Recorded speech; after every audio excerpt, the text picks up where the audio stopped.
Thank you, Brandon. Good morning again and welcome to Every Nation Taipei. Today we'll continue our series on great faith. But let me just invite you first to join me, stand together, read in reverence to God, let's read the word from Hebrews 11, verse 7. By faith, Noah, being warned by God concerning events as yet unseen, in reverent fear constructed an ark for the saving of his household. By this he condemned the world and became an heir of the righteousness that comes by faith. Lord, thank you. Thank you so much for your word that we are about to study in details today. Lord, we ask the Holy Spirit to come and join us and move as we read through this through the words that are coming from the Bible. Lord, help us and teach us to maintain great faith as we face oppression or as we face struggles. When the world mocks us, help us to continue having great faith. This we pray in Jesus' name. Amen. All right. So I was saying this is now the third portion of the Great Faith series. Bertina last week talked about Enoch, that's the second part. Some Bible, some people pronounce it like Enoch, but we'll stay with Enoch. So the goal of the Great Faith series is designed by the Every Nation movement. So for every members of the Every Nation churches would have greater understanding of the biblical doctrine of faith and know how to apply it to meet the challenges that we meet in our daily life. So last week Enoch is talking about how to maintain great faith in the mundane things. Today we look at Noah on how to maintain great faith when the world mocks around, when the world around you mocks about what you believe and what you do. But that's getting ahead of the story. So there are the first event that happened that has a universal impact in the Old Testament is the creation. And the second greatest event that happened in the Old Testament that affected the whole world is this great flood that happened in Noah's time. And there are so many things that we see now that are part of that, the result of that event that happened in that time. So let me just flash a few pictures. What do you see here? It's supposed to be rain. Okay, so rain. The people during that time have never seen rain until the rain started falling down when the flood is about to come. The next one. This one. What do you see?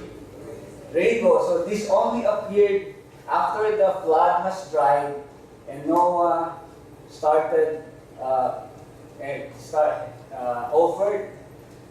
make the offering to God, and God gave this visual sign, not for the people, but for God to remember that He made a new covenant with mankind. Next one. What do you see? Changing seasons, yes. I think it's the first time that God mentioned about the seasons, only that time. I think many scholars believe that before that, everything was just the same weather all throughout, around the world. So, but after the flood, the seasons came. And some scholars believe that because the seasons came, then now, so part of the drying of the land is to have some of this water from the flood to solidify as ice or snow that are located in Antarctica and in the Arctic Circle and in some of those high places. Next one. There's no more one. But one thing also that came out of the flood is, after the flood is, people are now allowed to be non-vegetarian. Before that event, after the flood, God permitted humankind to eat from the fruit and the trees. But after the flood, God said, you can eat everything. There's only prohibition that do not eat animals that has two blood in it. That was the restriction. So from vegetarian to a more non-vegetarian diet, now you can eat meat. If you are if you love meat like beef and all those, you should thank this event in history because now you're able to eat all those. So if I just count the number of people in Genesis 5 coming from Adam, if my count is correct, so Noah was in the 10th generation from Adam. So there was 10 from Adam, so there are 10 more people like the father, the grandfather, something like that. And he was 500 years old when he became a father. So let me read to you the account that starts in Genesis 6, verse 5. The Lord saw that the wickedness of man was great in the earth, and that every intention of the thought of his heart was only evil continually. And the Lord regretted that he had made man on the earth, and it grieved him to his heart.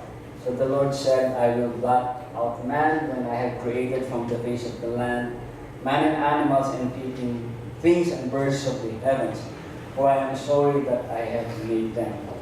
But Noah found favor in the eyes of the Lord. These are the generation of Noah. Noah was a righteous man, blameless in his generation. Noah walked with God, and Noah had 3 sons, Shem, Ham, and Japheth.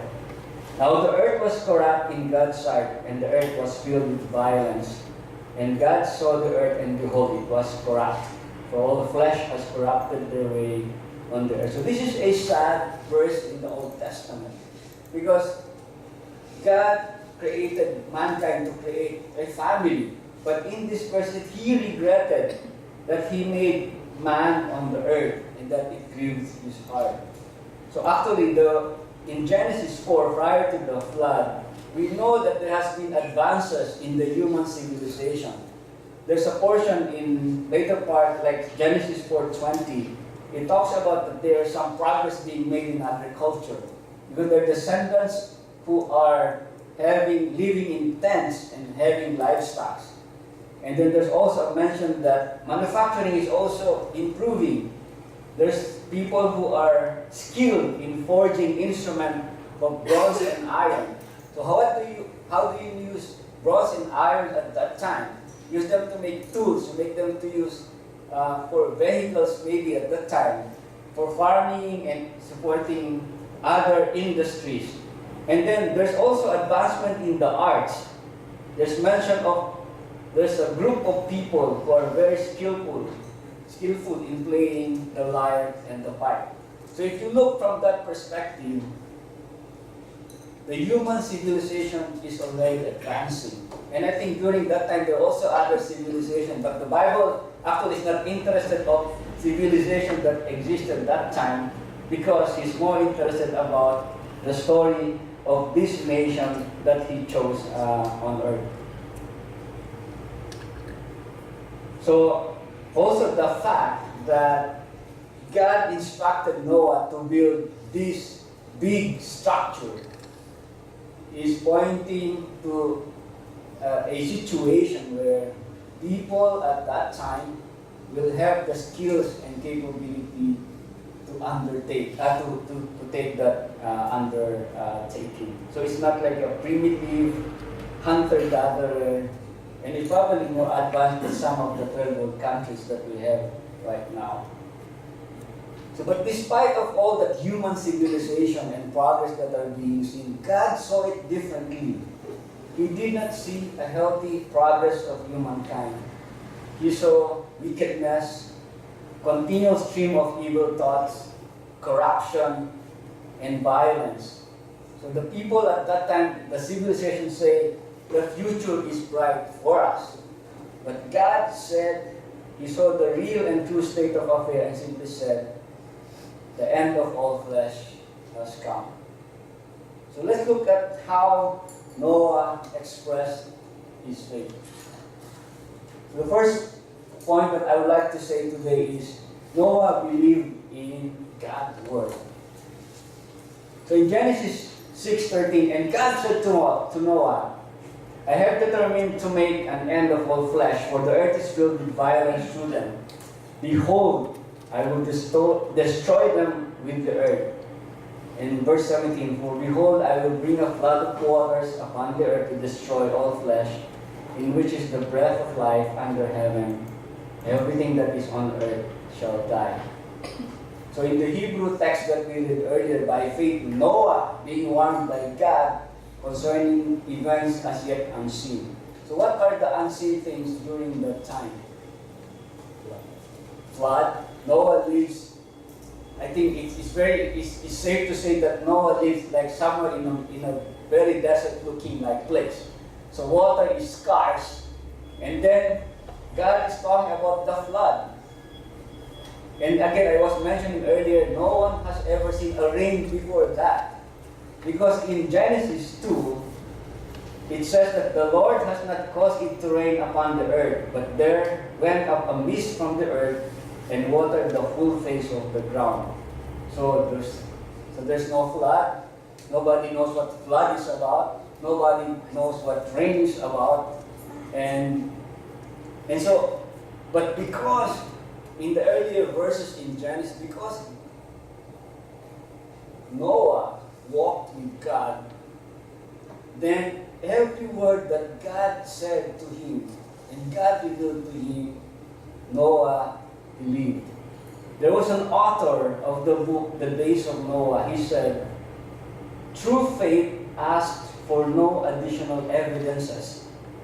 It does not ask for signs or voices, or visions or dreams, scientific proof or archaeological discoveries, or geological evidences. True saving faith is accepting the Word of God just because God says it.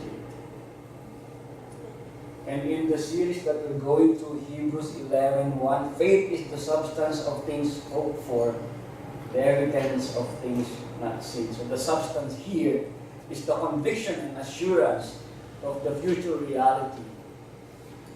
And whatever God said, Noah believed. And it should be the same thing for us. Every time we read the Bible, the revelation that comes from the Bible, we should believe. My challenge to you is, do we believe what God is revealing to us as we read the Bible and hear from Him? Okay. Second point, Noah obeyed and constructed an ark. So let's just quickly read the story again. Make yourself an ark of gopher wood. Make rooms in the ark and cover it inside and out with the pitch. So let me skip all those details. So when God said to Noah, build or make yourself an ark, in the Hebrew it's called teva. That word was not used anywhere else in the Bible except in the story of the flood and in Exodus to describe the basket that the baby Moses was supposed to be placed on. Actually, we call it an ark now, but if you look at the dimensions, if you're an engineer, length, width times height, it's a rectangular block. It's not a sheet, it's a block. It's a rectangular block.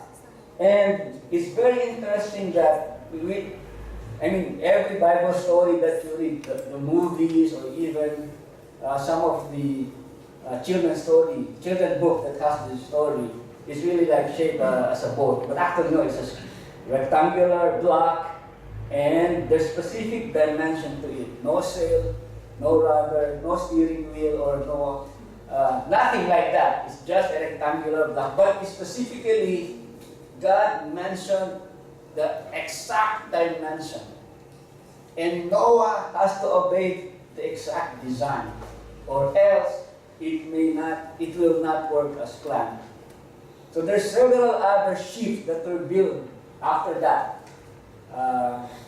And these designers of ships, they will confirm that this dimension, like the length and the width and the height, this ratio, these are the perfect ratio in making any kind of ship.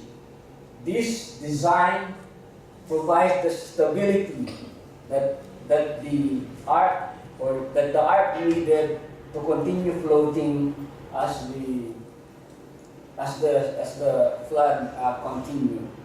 So I think it's 300 cubic, but actually in our dimension now it's 144 meters by 24 meters by 14.4 meters. It was not designed for speed, it's not designed for easy gliding, but it's primarily designed for stability.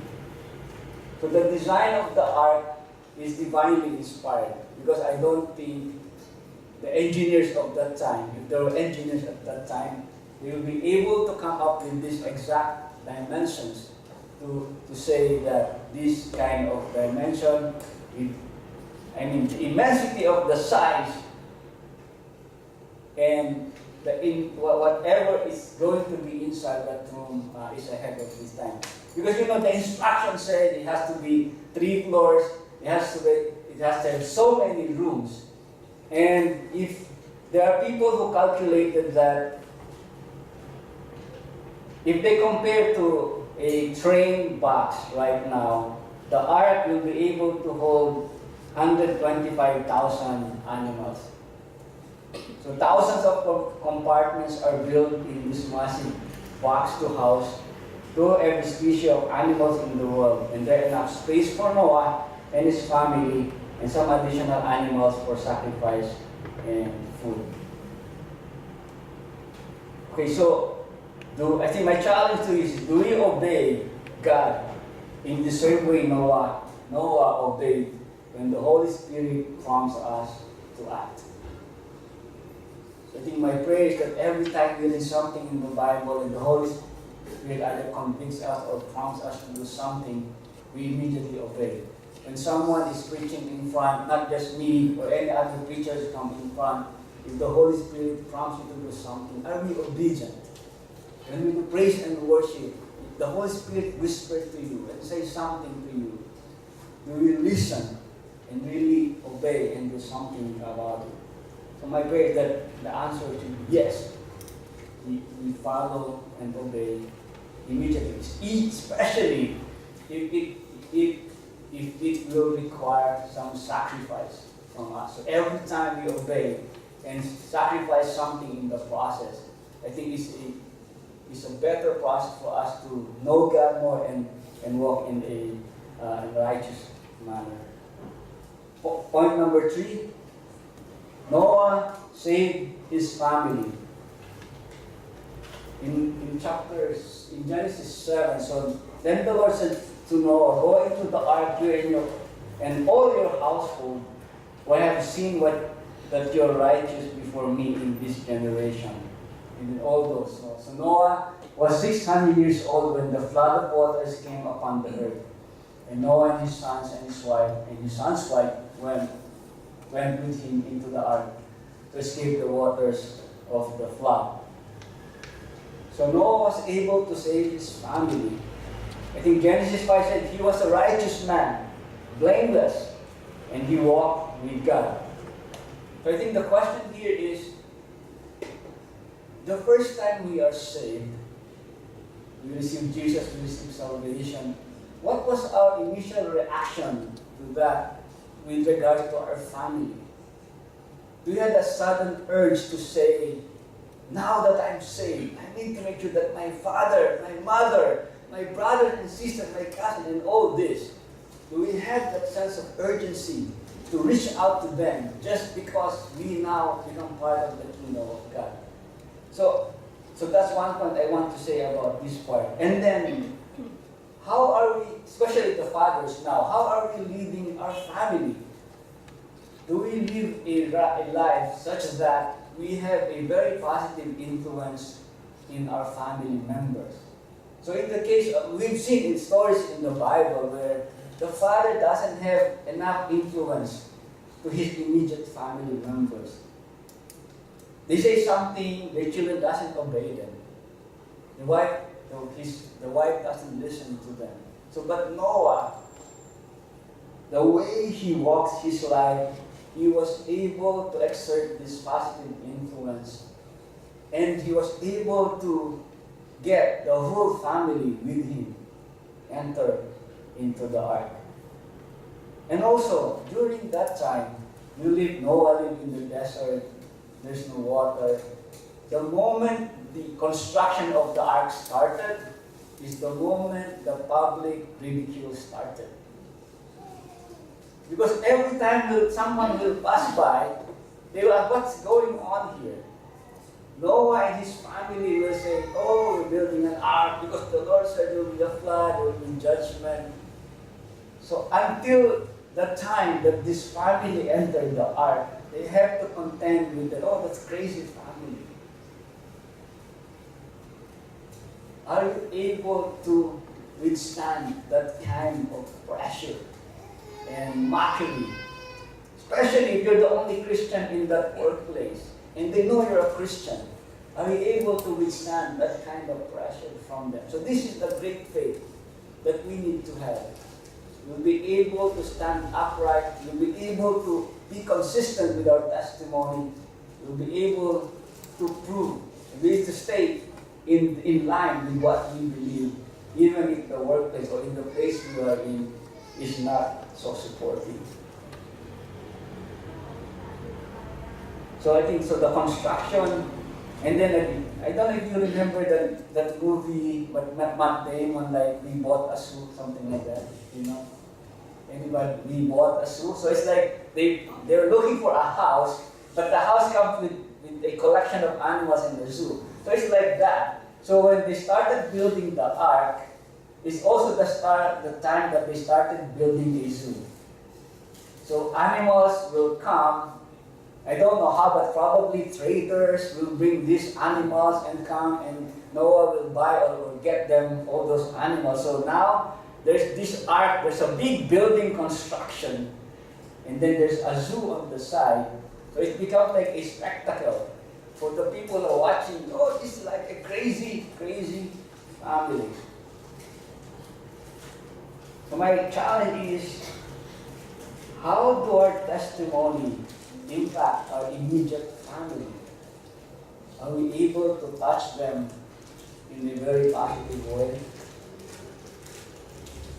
Okay, point number 4. No one condemned the world. So let's just read it. All the flesh died and grew on the earth, birds, livestock, beasts, and all swarming creatures that swarm on the earth, and all mankind.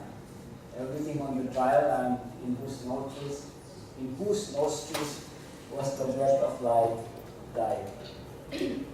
I was saying that there's many other verses in Genesis 7, but I'll skip for time's sake. So, I was saying, so the time the ark construction happened is the start of the public ridicule. So the great flood came 120 years since Noah started constructing the ark. So last week, Bertina talked about Enoch, who became the father of Methuselah. There are many people, when they read the story of the great flood, they understood the great tragedy that happened. They always question, so if God is loving, why did He allow this thing to happen? So is He really, some sort of question like that. So last week I said, so we talked about Enoch, who became the father of Methuselah. If you look at, so Methuselah means sent out or shut out. So some Bible scholars said that the name Methuselah was a prophecy, a divine revelation. God was connecting that child with the time when His judgment would fall, when He would send His judgment. But the year that Methuselah died is the year the flood came. So it's like, remember that movie, Field of Dreams? It said, if you build it, they will come. So here, in this case, I think, I'm revealing my age with the movie that I'm hearing. There's something like this, if you build it, they will come. Here in this case, if Methuselah died, the flood will come. So Methuselah lived like 969 years. And Noah, by the time he constructed, building the ark, is 120 years. So that's a lot of time. Noah kept probably preaching every day. people, you have to repent, you have to turn back because a flood, a judgment is coming. My question is, do our godly living impact the people around us? So I share a quick incident. When we were in Penang, I will be invited with some of the Filipino gatherings. And usually there will be singing, there will be some drinks, and all those. So one time I was having some other things to do, so I arrived quite late. They started having the party and I knocked on the door. And then I know someone was coming to the door because I heard the footsteps. And I think he picked on the door. He saw, whoever is inside saw me. And then I heard he ran back to the guys who were having the party. And I hear, and I over and said, in Filipino said, "Oy, behave na kayo. Andiyan na si Kuya Romel."